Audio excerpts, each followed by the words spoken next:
नमस्कार, TV 20 news पर प्रमुख खबरें आप अपने क्षेत्र की देख रहे हैं।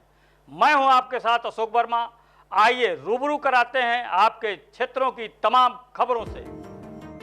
उत्तर प्रदेश के उप मुख्यमंत्री केशव प्रसाद मौर्य ने सोमवार को प्रयागराज में मीडिया से बातचीत के दौरान विपक्षी दलों पर जमकर निशाना साधा। उन्होंने कांग्रेस और समाजवादी पार्टी पर परिवारवाद, जातिवाद और तुष्टीकरण की राजनीति करने का आरोप लगाया है। मुख्यमंत्री ने कहा कि विपक्ष ने लंबे समय तक आधी आबादी सहित समाज के विभिन्न वर्गों का शोषण किया है और केवल अपने परिवारों को आगे बढ़ाने का काम किया है। उन्होंने यह भी दावा किया कि जनता अब ऐसी राजनीति को पूरी तरह नकार चुकी है। केशव प्रसाद मौर्य ने आगे कहा कि समाजवादी पार्टी के राष्ट्रीय अध्यक्ष अखिलेश यादव की राजनीति के कारण विभिन्न राज्यों में विपक्षी गठबंधन कमजोर हुआ है। उन्होंने कांग्रेस और अन्य दलों पर भी जनता को गुमराह करने का आरोप लगाया। विपक्ष द्वारा लगाए जा रहे सरकारी मशीनरी के दुरुपयोग के आरोप को उन्होंने निराधार बताया और कहा कि भाजपा सरकार पूरी पारदर्शिता के साथ कार्य कर रही है। उन्होंने प्रधानमंत्री नरेंद्र मोदी का उल्लेख करते हुए कहा कि आज देश के हर मन में उनकी छवि है और घर घर मोदी अब जन जन मोदी में बदल चुका है। उन्होंने कहा कि भाजपा सरकार का मूल मंत्र सबका साथ, सबका विकास और सबका विश्वास है।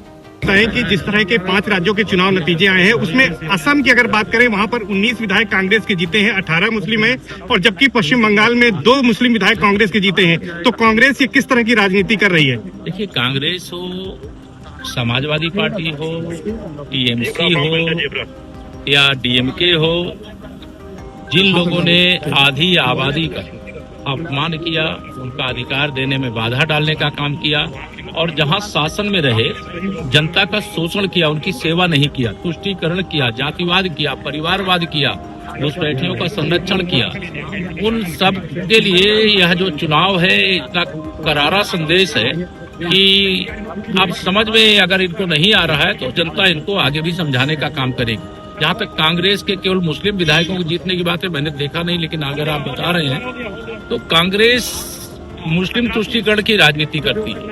उसे मुस्लिमों का वोट चाहिए, इस प्रकार का सत्ता में रह करके व्यवहार करती है, विपक्ष में रह करके व्यवहार करती है। इस देश के बहुसंख्यक हिंदुओं का वोट उन्हें नहीं चाहिए, इस प्रकार से हिंदुओं का अपमान करते हैं, हिंदुओं के बारे में अपशब्दों का प्रयोग करते हैं, हिंदुओं का हितों का हनन करने का काम करते हैं। हो सकता है इसके कारण से उनके मुस्लिम वोटों के कारण मुस्लिम विधायक जीत गए हों, लेकिन हिंदू भी मतदाता है, मुस्लिम भी मतदाता है।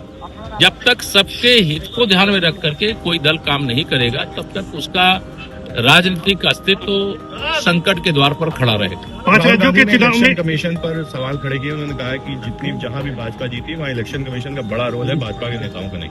देखिए, श्री राहुल गांधी का ये फ्रस्ट्रेशन बोल रहा है, तनाव बोल रहा है। यही बात श्री राहुल गांधी कह रहे हैं, यही बात श्री अखिलेश यादव कह रहे हैं। अभी मुझे मालूम है शाम को पश्चिम बंगाल की जो अब निवर्तमान मुख्यमंत्री हो गई हैं, उनके द्वारा भी इसी प्रकार के बयान आने। लेकिन अगर हम चुनाव आयोग, SIR और केंद्रीय बलों के कारण से चुनाव जीतते तो तमिलनाडु में भी भाजपा की सरकार होती, केरल में भी भाजपा की सरकार होती। ये अनर्गल आरोप है। भारतीय जनता पार्टी सुशासन देती है, सेवा करती है, सबका साथ, सबका विकास करती है, सबके साथ एक जैसा व्यवहार करती है और जनता अपने तराजू पे तौलती है कि कौन ईमानदारी से उनके लिए कह भी रहा है और कर भी रहा है और कौन बेईमानी के साथ कहे कुछ रहा है और कर कुछ रहा है। उसका हिसाब और किताब ये जनता कर रही है। प्रधानमंत्री जी ने कल राष्ट्रीय कार्यालय में ये बात साहब कही समाजवादी पार्टी पर हमला करते हुए कि जिस तरह से नारी बिल का जो है समाजवादी पार्टी ने विरोध किया था, आगे भी 2027 में समाजवादी पार्टी को महिलाएं सबक सिखाएंगी। निश्चित तौर से समाजवादी पार्टी के मुखिया श्री अखिलेश यादव जी और उनके जो समर्थक हैं दिल में घुस गए, ऐसे बयान और ऐसे ट्वीट दे रहे हैं जिस ट्वीट को और बयान को देने के बाद जनता उन पर हंस रही है। लेकिन 2027 में समाजवादी पार्टी का उत्तर प्रदेश में सफा होना सुनिश्चित हो गया है। कल से वो सदमे में है। मैं उनसे कहूंगा सदमे में मत रहो, सैफ ही जाओ। 27 में जाने की जगह 26 में चले जाओ, अन्यथा 27 में जनता भेज देगी।